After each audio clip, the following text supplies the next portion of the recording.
banyak premium medium, padahal itu adalah beras biasa. Ibaratkan emas lebih mudah. Kalau emas 18 karat, kemudian ditulis mereknya 24 karat, kemudian dijual dengan harga 24 karat, penipuan atau oplosan atau apa itu?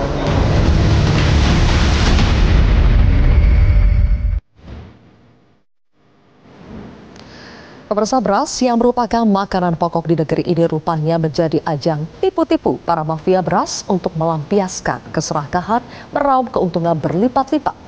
Adalah Menteri Pertanian Andi Amran Sulaiman yang mengungkap temuan mencengangkan. Dari 268 merek beras di 10 provinsi yang diuji lab, 212 merek tidak sesuai standar.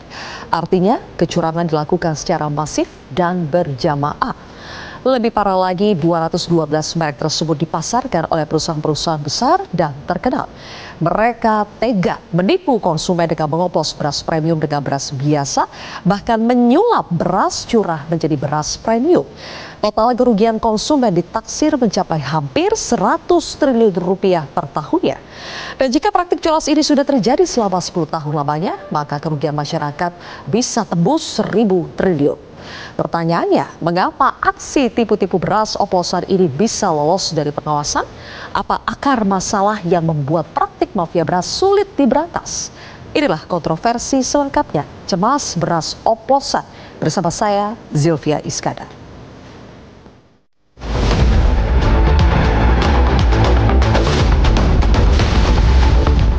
Mengendus adanya mafia beras yang sekiranya ini belum terselesaikan sampai sekarang.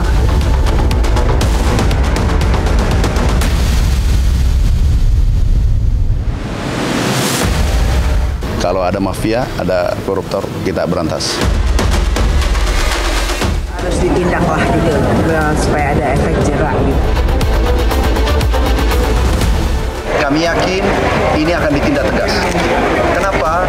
Merugikan konsumen kita 99 triliun, hampir 100 triliun setiap tahun.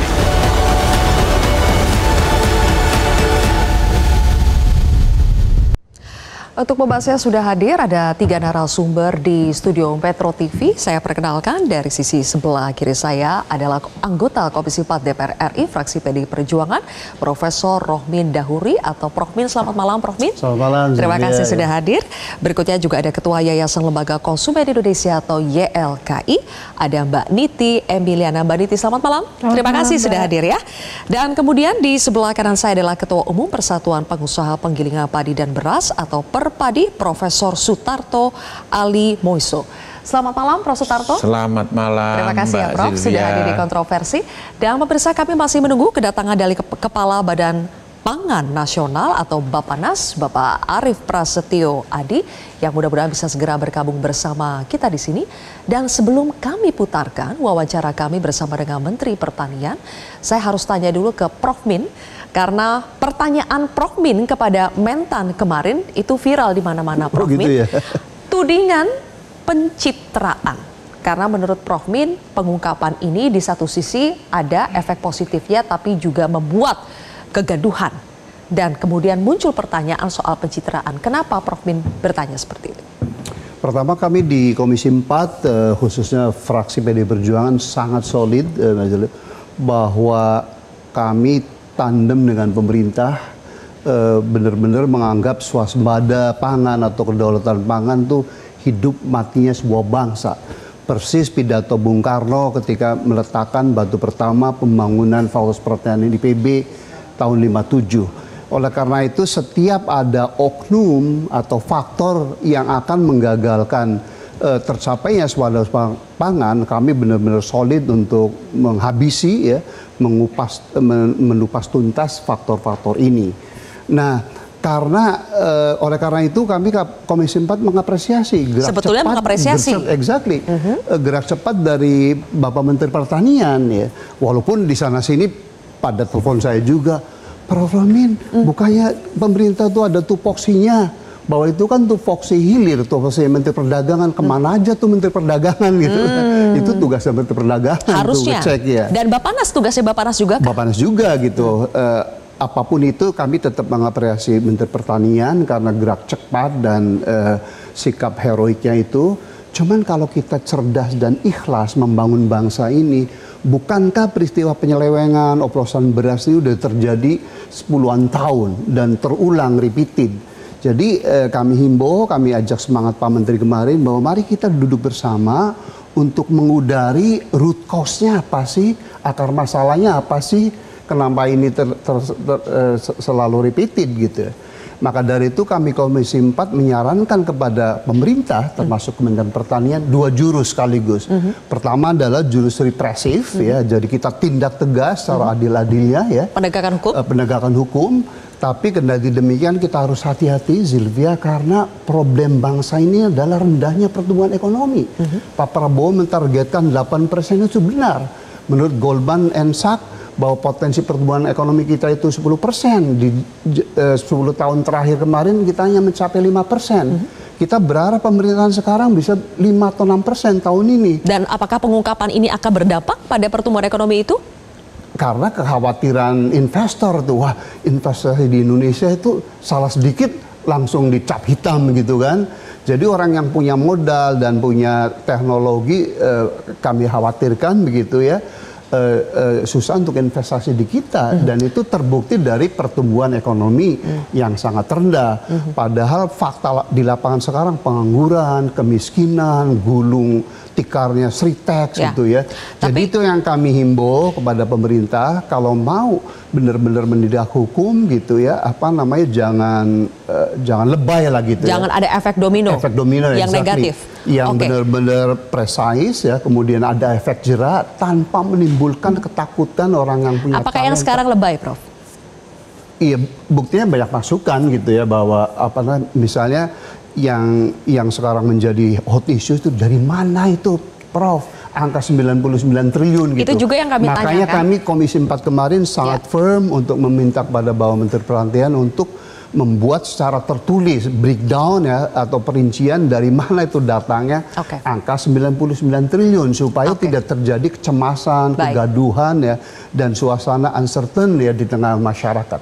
Ada pertanyaan-pertanyaan yang memang masih membekas, oleh karena itu kami mendatangi Menteri Pertanian pagi tadi untuk memfollow up beberapa pertanyaan yang kami rasa masih menjadi keresahan publik sampai sekarang. Oleh karena itu pemirsa, kita simak wawancara kami bersama dengan Menteri Pertanian Andi Amran Sulaiman.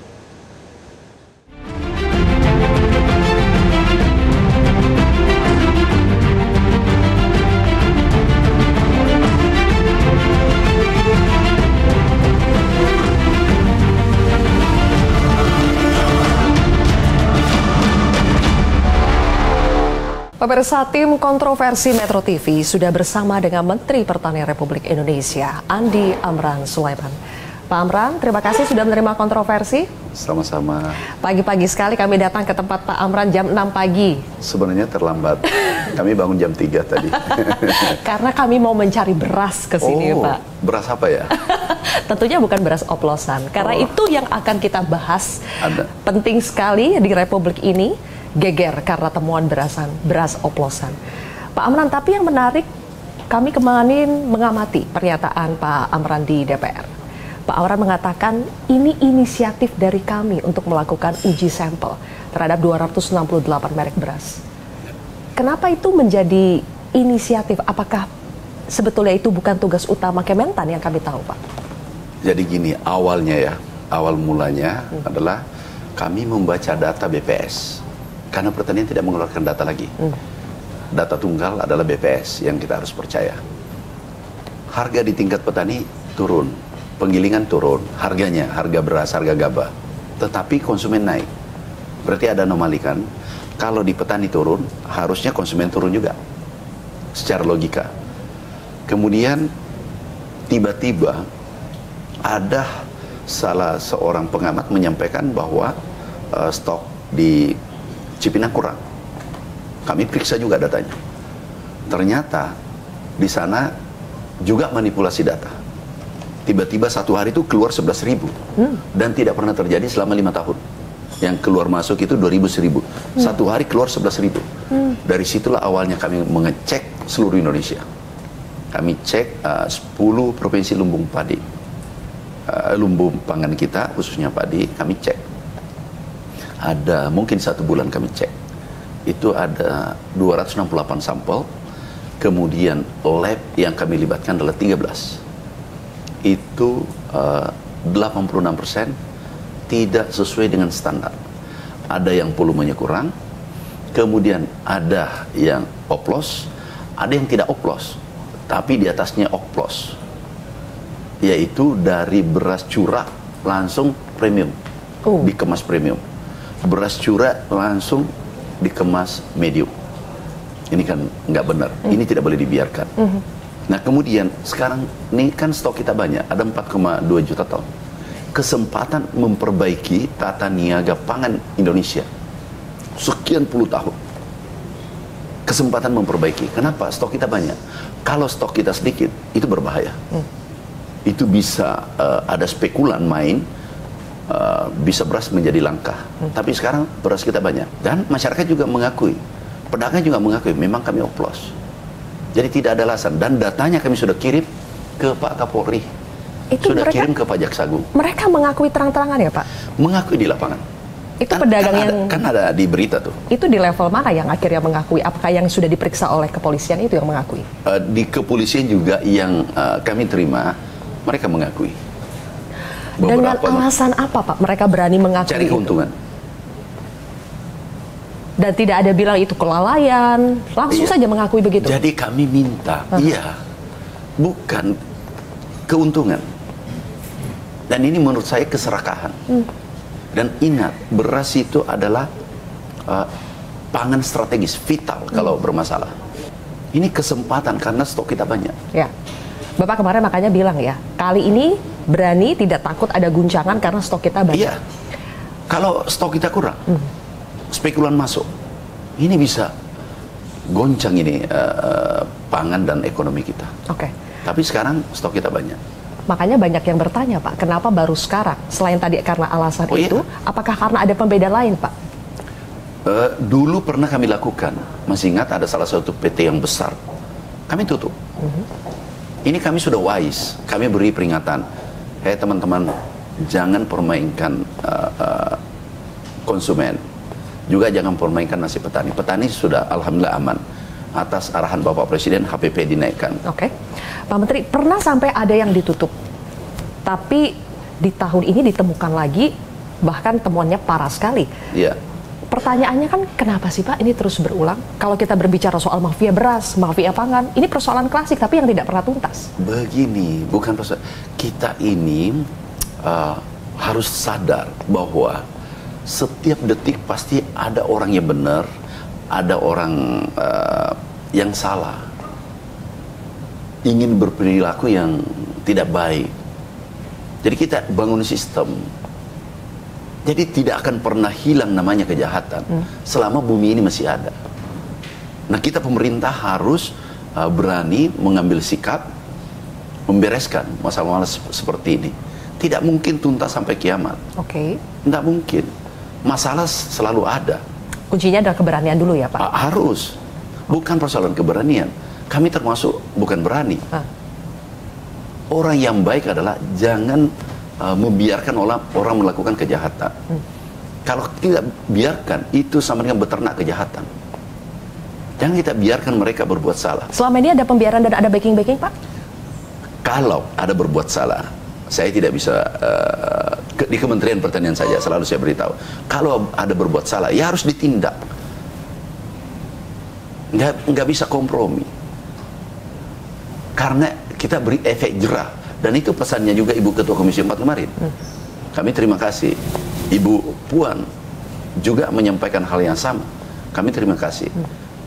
Jadi kita saatnya sekarang memperbaiki. Oke. Menata kembali. Betul. Dan jangan sampai ini menjadi anti klimaks Pak.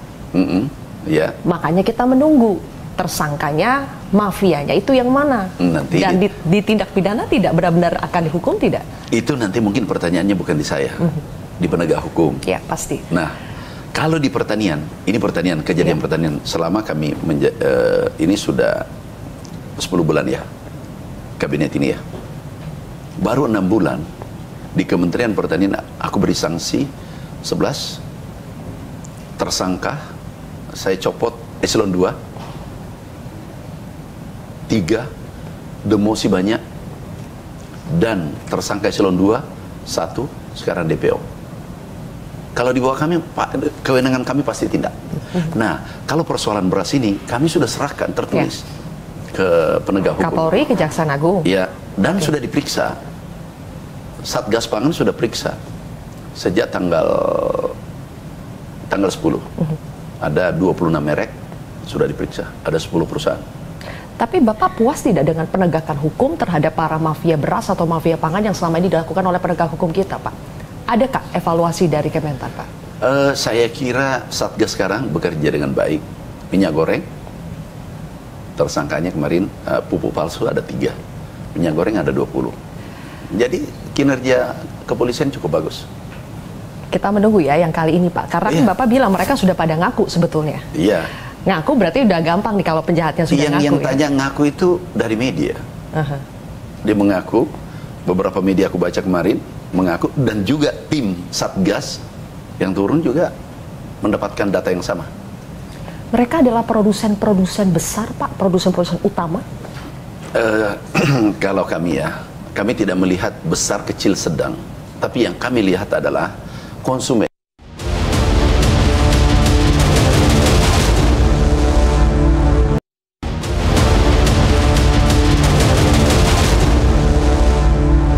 Bapak mengatakan kerugian masyarakat setelah dihitung itu mencapai 99 triliun ya, Pak? Iya. Per tahun. Iya. Kemarin juga ditanya, Pak, itu dari mana hitungannya, Pak? Itu jadi sederhananya gini. Itu beras biasa harganya katakanlah 12.000. Kalau naik 16.000. Ada yang 17.000. Ada 18.000. Kalau ini selisih rata-rata saja 2 juta atau 3 juta. Katakanlah 3 juta. Kali 35, itu hampir 100 triliun. Sederhana hitungannya. Karena ada porsi premium berapa persen, medium berapa persen, kemudian beras biasa berapa persen, ini dikalikan dengan delta selisih. Itu sangat mudah. Itu perkaliannya sangat mudah. Itu potensi ya. Itu 1 tahun. Kira-kira gimana kalau 5 tahun? Gimana kalau 10 tahun? Sudah 10 tahun terjadi. Persisnya ini sudah terjadi berapa lama, kita tahu atau tidak nih, Pak? Itu mungkin di penyidik nanti yang tahu. Tapi yang jelas, dulu 2017, itu kami tutup. Perusahaan besar. Kami tutup bersama Kapolri waktu itu. Melakukan hal yang sama. Ada beberapa merek waktu itu. Kali ini bisa ditutup juga nggak sih, Pak? Ya, kita berdoa. Berdoa yang terbaik untuk Indonesia. Dan gini, Mbak, kadang orang tidak sadar, ini beras ini adalah disubsidi pemerintah dan vital. Ya. Kalau ini bermasalah, negara bermasalah. Ini harus dijaga betul. Mudah-mudahan di hilirnya, di penegak hukumnya betul-betul tegas ya, Pak. Iya, Karena kami yakin. Masyarakat tegas. jangan sampai ini anti klimaks, Pak. Karena selalu masyarakat merasa kami sudah dirugikan, tapi apa gantinya buat kami? Ini pertanyaan saya berikutnya, Pak. Setiap kali ketika ada kerugian-kerugian yang dialami oleh masyarakat, kami bingung harus kepada siapa kami minta ganti rugi. Untuk kasus ini bagaimana, Pak? Kalau masyarakat yang sudah terlanjur selama ini berlangganan beras premium yang ternyata hanya diganti kemasannya, ternyata isinya beras curah, kepada siapa kami harus? Mungkin sangat sederhana menjawab. Dia bawa ke lab, baru komplain ke produsennya, selesai. Jadi kalau katakanlah minta ganti rugi, katakanlah langganan nih, ya kan? Sudah langganan, yang dulunya dianggap premium padahal beras curah. Selisihnya tinggal hitung, aku sudah beli sekian ton. Minta dong pada yang produsen. Mudah kan? Masa minta sama Menteri Pertanian? Berterima kasihlah pada Menteri Pertanian, pemerintah. Oke. Kalau bicara ke depannya, Pak Amran, harus ada pengawasan, dan kemarin juga disampaikan oleh salah satu anggota Komisi 4, harusnya uji sampel seperti itu dilakukan secara rutin dan berkala. Iya. Kebetulan kali ini Kementan yang berinisiatif, Pak. Iya. Bagaimana mendorong supaya ini betul-betul bisa dilakukan secara rutin, Pak? Itu sebaiknya kita lakukan secara rutin. Dan saya kira ada yang membidangi pengawasan untuk itu. Cuma hanya saja kami penasaran, tahu nggak jadi Menteri Pertanian, harga turun itu dimarahi petani, harga naik konsumen marah. harga normal, pengusaha kesel. Serba salah ya Pak? Serba salah. Jadi Menteri Pertanian itu harus minum pil. Tiap hari pil sabar. Kami sudah terlalu sabar nih. Setelah bongkar ini dituding pencitraan lagi Pak? Iya. Terganggu tidak? Ada berani banget. Itu? Oh nggak terganggu. Mau bilang apa nggak peduli. Yang penting kami jalan sesuai regulasi yang ada. Kami agama Islam sesuai Al-Quran, Sunnah Rasul. Kami nggak mundur. Kami nggak peduli mau mengatakan pencitraan. Yang pencitraan itu kalau aku statement tidak ada aku tindaki. Pak Amran, tadi Bapak di awal bilang bahwa tidak mungkin sebetulnya bahwa yang namanya mafia beras, mafia pangan ini kita berantas tuntas. Sampai kiamat pun tidak mungkin, tapi setidaknya kita bisa meminimalisasi. Ya, itu yang penting kan Pak betul. ya. Meminimalisasi dari segi pemerintahnya, sistemnya. Bagaimana kita bisa menutup celah Pak? Kemarin ada fakta yang mengganggu kami ketika ternyata dioplosnya beras premium dioplos, kemudian dugaannya salah satunya yang dibuat oplos itu adalah pakai beras SPHP Pak, yang dikeluarkan oleh Bulog. Itu bagaimana menutup celah yang seharusnya itu dalam kendali pemerintah Pak? Berarti Anda sudah tahu, ngapain tanya sama saya lagi? Beda ini kalau Bapak yang bilang, aku yang Pak. tanya, dapatnya di mana tuh? Ini kan harus tanya balik, dapatnya di mana? Dan itu kami terima laporan seperti itu. Ya kan Pak? Dan itu kerugian negara. Ya. Bayangkan kalau 1 juta, menurut informasi laporan kami itu 20% dipajang, etalase, 80 dioplos, 80%. Itu baru laporan. Tapi ini Satgas lagi bekerja. Kalau itu terjadi, ini berandai-andai kalau itu terjadi, 2.000 saja selesainya, atau dijual 3.000 kali 1 juta, 3 triliun. Itu kerugian negara, bukan kerugian masyarakat lagi. Kerugian masyarakat juga sebenarnya, karena itu ada di dalamnya, orang tidak sadar di dalamnya itu ada subsidi pupuk kan. Iya. Ya ini harus diberesin. Baik kalau begitu, Pak Menteri, mudah-mudahan lagi-lagi ini tidak berakhir sampai di sini. Betul-betul Pak, ini bisa sampai ke puncaknya, kita bisa mendapatkan para penjahatnya itu betul-betul diadili. Amin. Dan ini tidak terjadi lagi kepada masyarakat kita. Amin. Terima kasih Pak Menteri Pertanian Amran Sulaiman telah bergabung bersama kami di Kontrol. Sama-sama. Terima kasih Bapak. Ya. Kembali lagi ke studio pemirsa, dan sudah hadir bersama kita adalah Kepala Badan Pangan Nasional Bapak Arief Prasetyo Adi. Pak Arief, selamat malam. Malam. Terima kasih Pak Arief, akhirnya sudah sampai. Saya ingin langsung tanya soal pengawasan. Bukankah ini sebetulnya adalah tupoksi Kemendak, tupoksi dari Bappenas, tapi kenapa ini akhirnya temuan ini adalah inisiatif dari Kementan? Kenapa jadi begitu Pak? Pengawasan tentunya dari yang pertama ada di Kementerian Perdagangan, namanya Dirjen PKTN, Perlindungan Konsumen dan Tertib Niaga. Itu eselon 1 di sana. Kemudian yang kedua Satgas Pangan. Satgas Pangan, Polri, ya. Kemudian di setiap daerah ada Satgas Pangan daerah. Kemudian Badan Pangan itu membuat persyaratan mutu dan label beras. Jadi ada peraturan Badan nomor 2 tahun 2023, di situ secara spesifik ya menyebutkan beras premium, kemudian beras medium, kemudian submedium sama beras pecah. Jadi 4 kategori ini. Apabila saudara-saudara kita penggiling padi, pengusaha beras ya membuat packaging di situ premium, berarti di situ harus punya derajat sosok minimal 95%, kemudian kadar air 14%, kemudian butir patah 15%. Nah, butir patah yang dimasukkan ke situ 5% ya pasti dicampur. Nah, kata-kata oplos itu mungkin saya boleh sedikit koreksi ya. Diksinya itu sebenarnya blending atau campur ya. Dalam pembuatan beras itu dengan spesifikasi premium, misalnya 15% beras pecahnya, ya brokennya, kemudian sisanya beras yang utuh, beras kepala. Itu kalau di mesin modern, ya, itu di situ ada beras utuh, beras ini pecah dicampur. Kalau dia 15%, itu namanya beras premium. Nah, yang disampaikan Pak Mentan beberapa kesempatan ini adalah pada saat cek lebih dari 200 brand ya yang diambil, kemudian diuji lab, itu tidak sesuai dengan packagingnya. Labelnya ya, yang tertera di label. Ya. Jadi kalau di labelnya itu beras premium, berarti otomatis syarat-syarat mutu dari beras premium yang tadi Bapak bacakan harus terpenuhi. Kemudian yang kedua mengenai timbangan. Sebenarnya nggak mesti beras, mau gula, mau apapun, kalau timbangannya nggak sesuai itu juga nggak boleh. Sekali lagi di Kementerian Perdagangan ada namanya metrologi. Ya, setiap timbangan itu harus ditera, ya 1 tahun sekali. Kemudian berapa toleransinya? 1/1000, ya 1/1000.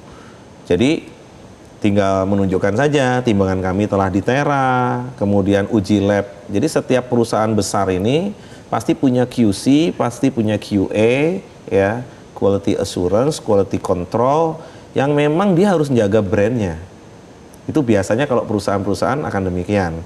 Tinggal mereka juga harus punya, karena setiap gabah yang masuk pun, ya, mereka akan cek gabah yang kualitas seperti apa, harga berapa. Kenapa? Karena kalau gabah yang diterima itu kualitasnya rendah, maka rendemennya akan rendah. Begitu rendemen rendah, dia bukan kerugian, keuntungannya akan berkurang. Bahkan kalau dia ceroboh bisa rugi. Jadi mulai dari QC in, ya, mulai dari unhashed rice, kemudian diproses, sampai kemudian di blending, ya. Di situ juga ada pemolesan, kemudian urut-urutannya sampai terakhir menjadi packaging, setelah ada grader dan lain-lain, color sorter, kemudian di terakhir itu sudah ada QC lagi di sana. Itu di perusahaan besar. Ya.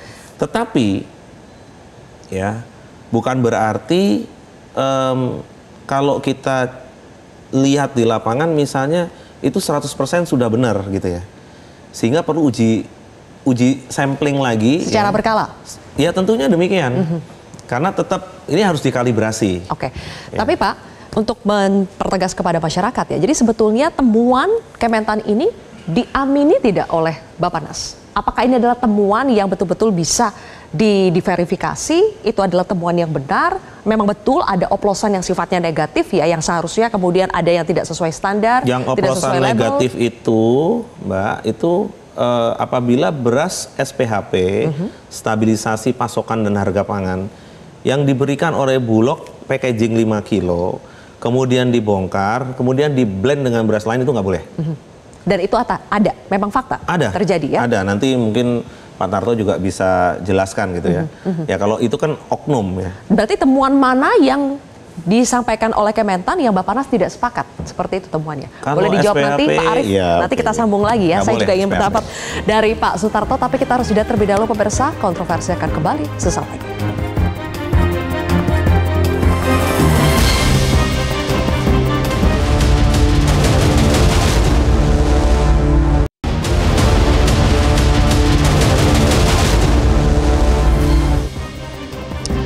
Baik pemirsa, kami lanjutkan kembali. Mungkin sekarang saya ke Pak Sutarto terlebih dahulu ya. Pak Sutarto, pertanyaannya masih sama.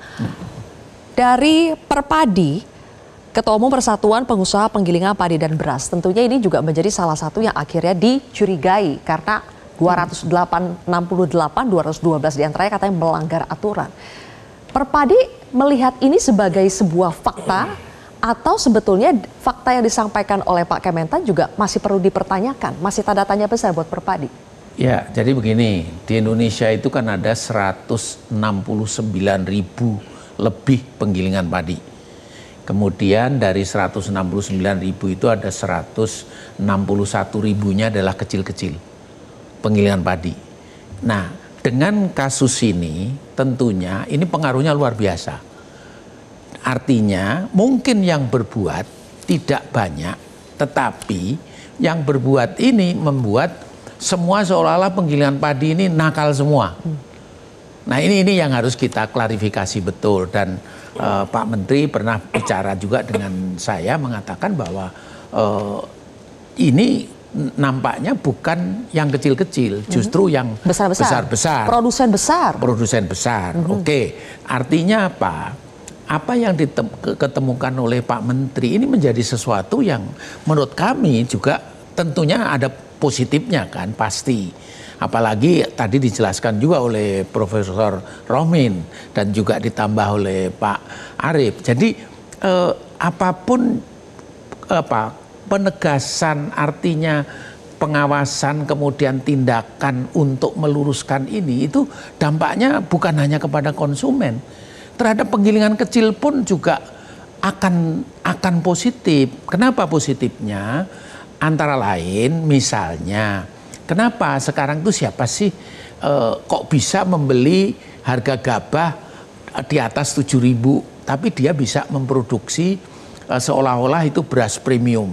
Padahal kalau dihitung itu sangat sulit mengikuti HET itu gitu. Nah, akhirnya apa? Yang kecil-kecil bisanya hanya memproduksi medium. Akhirnya dia tidak mampu membeli dengan harga yang di atas 7.000 tadi. Kan sekarang HPP-nya kan 6.500. Jadi persoalan ini saya pikir memang harus kita betul-betul kita lakukan dengan tegas dan baik, tetapi juga yang saya sangat sepakat dengan Profesor Rohmin, akar masalahnya apa sih? Ini yang harus kita betul-betul kita lihat. Apa menurut Pak Adi? Nah, menurut kita sebenarnya akar masalahnya salah satu ya, salah satunya ini mungkin kami sebenarnya Pak Kepala Badan Pangan, Pak Arief ini sudah mengundang kami dengan menaikkannya HPP gabah ya, tadinya dari 6.000 menjadi 6.500, itu kemudian kami banyak pihak dikumpulkan, kemudian merancang berapa HET. HET kan otomatis harus disesuaikan. Ya. Tapi ini sampai hari ini kan belum gitu loh. Berarti kan masih ada masalah. Itu yang pertama. Yang kedua, sebenarnya produksi kita itu kan berfluktuasi. Kapan pemerintah harus membeli, kapan pemerintah harus melepas cadangannya, ini sebenarnya harus disesuaikan dengan tadi itu fluktuasi produksi, kemudian yang kedua tempatnya di mana, kemudian harganya berapa, ini semua harus dikalkulasi dengan baik. Nah ternyata apa, kemarin itu harga sudah mulai naik karena produksi pas turun, tetapi justru tetap pemerintah harus beli. Artinya apa? Surplus yang ada di lapangan ini menjadi makin tipis. Jadi contohnya surplus kita kan sampai dengan Juni diperkirakan sekitar 3,2 juta ton. Oke. Nah ternyata sudah diserap, dan ini sebenarnya penyerapan ini atas bantuan, atas kerjasama dengan anggota kami, dengan penggilingan padi. Pemerintah bisa pengadaan sampai 2,6 juta ton. Sisanya tinggal 600.000 ton. Ini kan pasti menyebabkan goyah kan. Oke. Dengan Indonesia yang begitu luas. Nah, supaya masyarakat mudah mengerti ini, sebetulnya kami ingin tahu sebetulnya Pak, dampak yang langsung terasa kepada masyarakat, ini kan mereka kaget dengan istilah beras premium oplosan. Mereka bayarnya premium, tapi ternyata isinya tidak benar-benar premium. Apakah itu dioplos ataukah diganti label? Sebetulnya kata Pak Menteri itu adalah beras curah, tapi dikasih label akhirnya menjadi beras premium. Apakah itu juga yang perlu diketahui terjadi? Jadi begini, sebenarnya tadi kita harus meluruskan juga, beras curah itu, semua itu waktu produksi, itu bisa saja mereka dikemas dalam bentuk curah, bisa. Kemudian dijual ke distributor. Distributor nanti akan mengemas kembali. Itu bisa saja terjadi. Repackaging? Repackaging. Jadi bukan maksudnya dioplos yang tidak sesuai dijual dengan harga yang lebih tinggi? Bisa seperti itu. Tetapi ini kan persoalannya, karena produksi dari gabah menjadi beras, itu kan bukan berarti berasnya itu semua utuh-utuh kan hasilnya. Ada yang utuh, ada yang pecah, ada menir, itu yang kemudian disyaratkan sesuai dengan standar mutu tadi. Nah, kemudian yang dilakukan oleh beberapa pihak tadi sebenarnya mestinya dia itu bukan premium, di labelnya bunyinya premium. Nah ini memang pelanggaran. Memang salah. Kami setuju dengan pemerintah melakukan tindakan tegas itu gitu ya. Karena tadi itu ada yang sengaja, tapi juga ada yang tidak sengaja gitu kan. Nah, yang tidak sengaja ini mungkin Pak Arief juga bisa menambahkan ya. Maksudnya yang sebetulnya yang dicampur yang diperbolehkan dengan yang oplos yang tidak diperbolehkan itu bedanya bagaimana? Pak Arief kan banyak masyarakat yang belum tahu ya. Dan jangan-jangan kita rancu soal istilah, dianggapnya kalau oplosan itu semuanya adalah hal yang salah, padahal memang dalam sistemnya mungkin memang ada yang dicampur dan itu diperbolehkan, pencampuran yang diperbolehkan. Itu bedanya bagaimana Pak Arief? Singkat saja Pak Arief. Ya kita bicara diksi berarti ya. Kalau bicara oplos tuh konotasi negatif gitu ya. Oplos, beras SPHP dioplos sama beras ini kemudian dijadikan beras premium, itu nggak boleh. Jelas tidak boleh. Itu oplos tuh. Itu memang temuan yang ada ya? Iya, kalau yang demikian clear, kita semua sepakat bahwa itu tidak boleh. Jadi itu Pak Menteri betul. Ya, tapi kalau yang satu lagi istilah mencampur ya, itu macam-macam. Yang pertama bisa tadi masalah broken. Kalau brokennya 15% maka jadi beras premium. Kalau brokennya 25% maka dia beras medium. Kalau lebih dari 40% ya berarti itu beras pecah, menir ya, itu lain lagi ya. Dan kalau di Amerika ya menir itu malah lebih mahal daripada yang beras yang utuh. Jadi kita mesti perbaiki diksinya itu yang pertama. Yang kedua kita sepakat bahwa kalau beras premium itu ya itu broken 15%. Maka packaging harus yang ditertera di packaging premium maka isinya harus. Kemudian saya mau luruskan, beras curah. Curah itu hanya masalah display aja. Hanya masalah tempat sama packaging. Beras curah itu maksudnya beras yang dicurah itu bisa juga premium. Yang dicurah lagi di sebelah sini bisa juga beras medium. Jadi kalau main ke pasar tradisional yang tidak menggunakan packaging itu di bak-bak itu. Premium juga ada, lihat aja yang harganya 15.000 itu premium. Jadi kalau kata Pak Menteri ada beras curah yang dijual dengan harga premium memang sebetulnya memang ada dan memang boleh.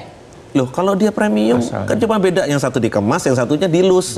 Ya kalau kita itu tidak termasuk pelanggaran maksudnya? Loh enggak dong. Oke. Kalau di supermarket juga lihat ada yang udah jadi packaging, ada yang di hypermarket tuh dibuka gitu ya. Itu istilah kita di retail. Ya saya kebetulan kan dari retail bisnis gitu ya. Loose itu maksudnya bulk ya, ditaruh begitu. Begitu udah masuk packaging, ya tentunya harganya lebih mahal karena ada biaya packaging. Oke, baik. Oke, saya rasa sudah cukup jelas nih Pak penjelasannya, kita mulai paham ini bagaimana perbedaannya ya, sebetulnya yang boleh dan tidak boleh seperti apa. Tapi yang jelas highlightnya di sini kan sudah ada kerugian masyarakat nih, Mbak Niti. Angkanya fantastis yang disampaikan Pak Menteri, meskipun kami bertanya hitung-hitungannya berasal dari mana. Kalau YLKI sebetulnya selama ini kan menjadi pusat pengaduan dari masyarakat, apakah juga membenarkan sebetulnya temuan dari Kementan ini tidak berbeda jauh dari apa yang YLKI terima aduan dari masyarakat? Iya, ini yang pertama terkait dengan oplosan ya. Sebenarnya di tatanan masyarakat tuh juga sering melakukan oplosan di rumah. Ya, ibu rumah tangga beli yang harganya mungkin yang seliter 16.000, lalu dioplos dengan yang seliter 13 atau 12. Nah, itu kan dioplos sendiri di rumah. Itu kan sebenarnya hal yang biasa di rumah tangga untuk mencampur kualitas yang mereka inginkan. Tapi kalau dalam hal ini kan sekiranya yang tidak sesuai dengan standar karena labelnya. Memang dalam pengaduan di LKI itu ada pengaduan yang kami terima terkait dengan kualitas. Tapi ini sebenarnya Pak, mohon maaf ya, karena masyarakat itu pembuktiannya agak sulit. Ya. Nah, contoh kalau misalnya dia mengadukan terkait dengan harga yang lebih tinggi dari harga eceran tertinggi, itu bisa kita pembuktiannya di masyarakat. Lalu timbangan yang tidak sesuai, itu konsumen bisa mudah. Tapi kalau kualitas, itu konsumen agak sulit membuktikan. Masa dia harus ke uji lab dulu ya? Iya, nah itu kan konsumen tidak punya kompetensi dan tidak punya sampai ke langkah laboratorium. Yang terjadi adalah pengaduan. Contohnya, mereka membeli premium atau medium. Ternyata ketika dimasak kok apek atau tidak sesuai dengan biasanya, cepat basi gitu. Nah itu kan sebenarnya jadi dugaan.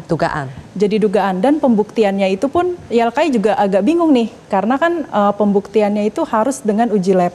Dan kami terima pun sebenarnya itu ada bukti terkait dengan foto-foto atau video yang sekiranya mendukung dari pengaduan tersebut. Maka ini sebenarnya perlu ditindaklanjuti lebih dalam. Dan ini sebenarnya YLKI juga melihat sepertinya Pak, ada kebutuhan terkait dengan edukasi ke masyarakat, terkait dengan standar. Ya, terus juga terkait dengan konsumen itu juga butuh terkait dengan literasi pangan. Apakah memang di masyarakat itu sudah bisa membedakan apakah pangan itu sudah baik atau belum, dan bagaimana cara mengaksesnya, ciri-cirinya. Itu kan yang menjadi keterbatasan dari konsumen. Nah, ini yang sekiranya secara regulasi kan sebenarnya udah ada dari peraturan Badan Pangan Nasional. Tapi ketika diaplikasikan di masyarakat, itu tidak menjadi sesuatu hal yang bisa dilakukan oleh masyarakat. Iya. Dan sebetulnya kalau misalnya para produsen memang jujur, memenuhi standar, kemudian pengawasan penegakan hukumnya juga baik, ya masyarakat tidak perlu repot-repot harus mawas terus setiap beli beras. Nanti kita akan bicara di segmen terakhir bagaimana sebetulnya langkah konkret dari mulai pencegahan sampai penegakan hukum bagi mereka yang bermain. Nanti kita akan bahas pemirsa usai jeda.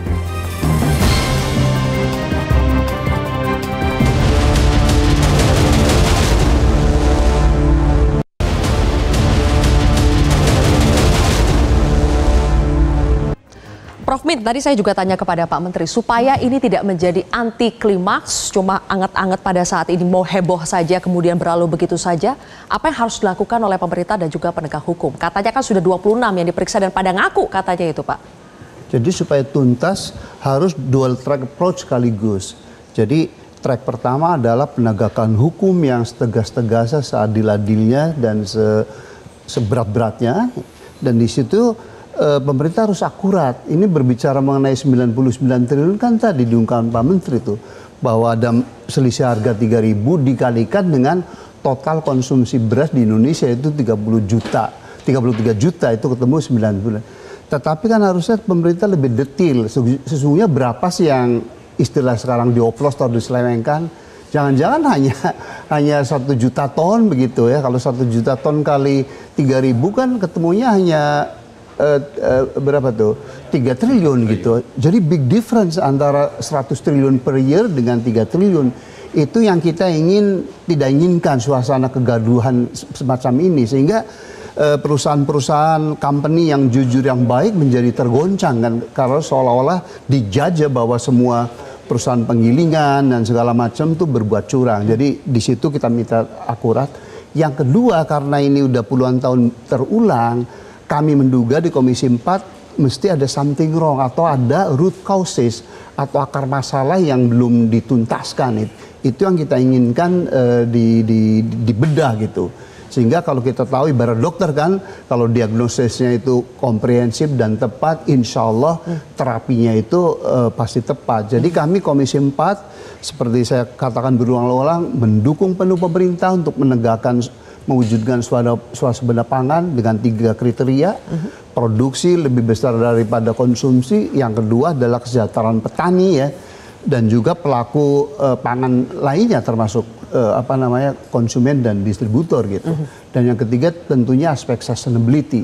Jadi sekali lagi kalau kita serius dan ikhlas mau membangun bangsa itu melalui kedaulatan pangan, seperti saya katakan jangan sepotong-potong, jangan hangat-hangat kayak ayam, tapi benar-benar fully tackle gitu ya, jangan hanya 1 atau 2 penyebab begitu. Baik, terima kasih Prof Min. Dan dari Perpadi bagaimana Pak Sutarto? Kalau ternyata ada anggotanya yang menjadi bagian dari praktik kecurangan ini, apa yang akan dilakukan oleh Perpadi? Ya, kami sebenarnya sejak awal sudah menyampaikan kita jangan berbuat curang.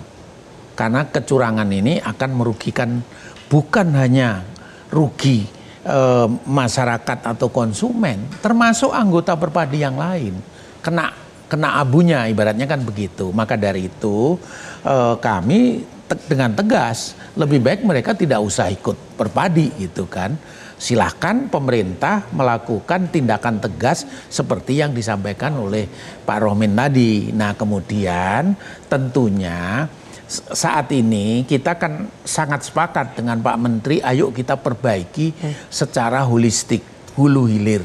Jadi kalau petaninya sudah diperbaiki, HPP-nya menjadi 6.500, inequality misalnya seperti itu. Nah sekarang di pihak penggilingannya seperti apa? Kemudian bagaimana kita memperbaiki, bagaimana supaya tidak terjadi middleman yang ini tuh masih banyak di lapangan. Antara petani dengan penggilingan padi itu ada middleman-nya. Nah ini yang harus kita rombak. Saya sudah usul juga kepada Pak Menteri beberapa hari yang lalu. Harus kita bangun klaster-klaster. Jadi satu klaster itu di situ sudah ada penggilingannya, di situ ada petaninya. Kita dorong petaninya memproduksi setinggi-tingginya. Kemudian diolah oleh penggilingan padi setempat. Baik. Kalau ini bisa kita lakukan Ya. hulu hilir secara ke hilir. holistik, Ya. saya kira keberlanjutan Ya.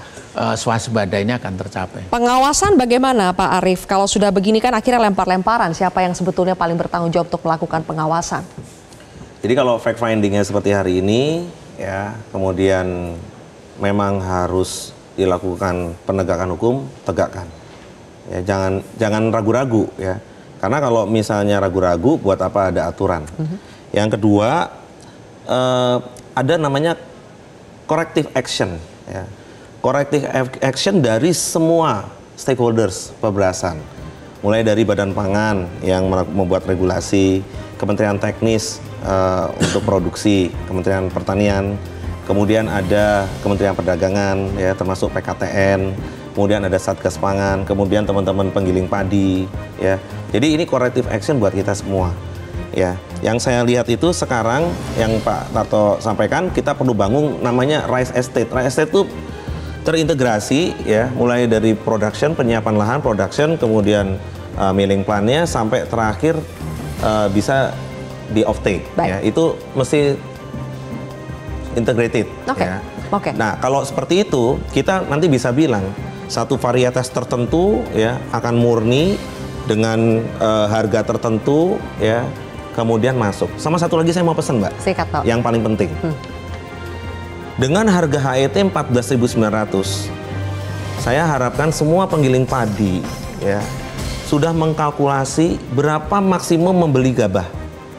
Karena kalau misalnya Pak Tarto membeli 7.000, kemudian saya beli 7.200, Prof. Rohmin beli 74, Mbak Niti beli 75, nggak ada habisnya. Yang menang yang besar. Nah, kalau udah seperti itu, nanti jangan disalahkan HET-nya. Baik. Gitu. HET-nya 14.9 masuk, kalau 65, 67, 68 masuk. Oke, banyak sekali catatan-catatan yang ternyata tidak selesai kita bahas hari ini ya, tapi mudah-mudahan persoalan ini betul-betul bisa selesai sampai ke puncaknya. Nanti kita tunggu bagaimana perkembangannya dari upaya penyelidikan kepolisian. Juga mohon maaf waktu kita sudah habis, tapi terima kasih Bapak Ibu sekalian sudah bergabung bersama kami di Kontroversi pada malam hari. Pemirsa, saya Zilvia Iskandar pamit undur diri. Kami sampaikan terlebih dahulu bahwa tipu-tipu beras oplosan ini adalah kejahatan yang serius karena menyangkut perut orang banyak. Benahi sistemnya dan tindak tegas mafianya. Selamat malam, sampai jumpa. Metro TV. Jelajahi cara baru mendapatkan informasi. Download Metro TV Extend sekarang.